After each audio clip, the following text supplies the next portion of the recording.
BJP के संकल्प पत्र पर कांग्रेस के कस्तूरबा नगर से उम्मीदवार अभिषेक दत्त ने कहा, बीजेपी ने एमसीडी चुनावों में अटल रसोई योजना का वादा किया था, लेकिन वहां सिर्फ पुराने बोर्ड मिले।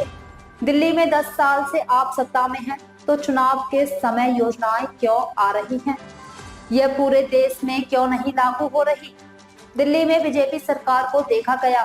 दिल्ली अरविंद केजरीवाल सत्ता में आए, जिनके पास 150 करोड़ का घर है।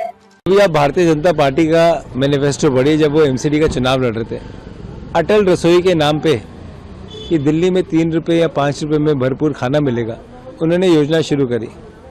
और सबसे इंटरेस्टिंग पार्ट है, जब हम अटल रसोई को ढूंढने गए तो पुराने बोर्ड और बोर्डों के ऊपर मिट्टी दिखाई दी। देखिए, भारतीय जनता पार्टी, आम आदमी पार्टी, दोनों सरकारें दिल्ली में सत्ता में रही हैं। 11 साल से आम आदमी पार्टी की दिल्ली में सरकार थी, पूर्ण बहुमत की सरकार थी। लगभग 10.5 साल से भारतीय जनता पार्टी की सरकार दिल्ली में पूर्ण बहुमत की केंद्र की सरकार है। ये रिपोर्ट कार्ड का समय है कि जब केजरीवाल जी ने एक्साइज की पॉलिसी शुरू करी तो उसमें ठप्पा एलजी ने मारा। इस पे बात क्यों नहीं होती?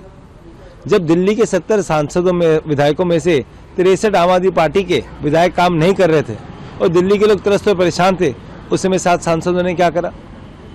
अगर ये कोई भी योजना लेके आना चाहते थे तो किसने रोका था इनको?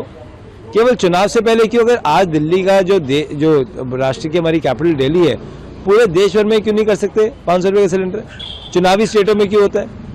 चुनाव से पहले क्यों नहीं कर सकते थे? केवल चुनाव में भारतीय जनता पार्टी को पता है, चुनाव नहीं, दिल्ली में उनकी सरकार नहीं बन सकती, तय है। इसलिए तय है कि दिल्ली के लोगों ने भारतीय जनता पार्टी का शासन देखा है, तभी तो उन्होंने शीला जी को 3 बार का मौका दिया। फिर केजरीवाल जी आ गए, इंडिया अगेंस्ट करप्शन के नाम पे मैं भी हूँ आम आदमी, 150 करोड़ के घर में रहने वाला आम आदमी। तो देखिए, दिल्ली के लोग बड़े समझदार हैं। दिल्ली के लोगों को पता है कि दिल्ली में काम केवल कांग्रेस पार्टी ने किया है, वही कर सकती है।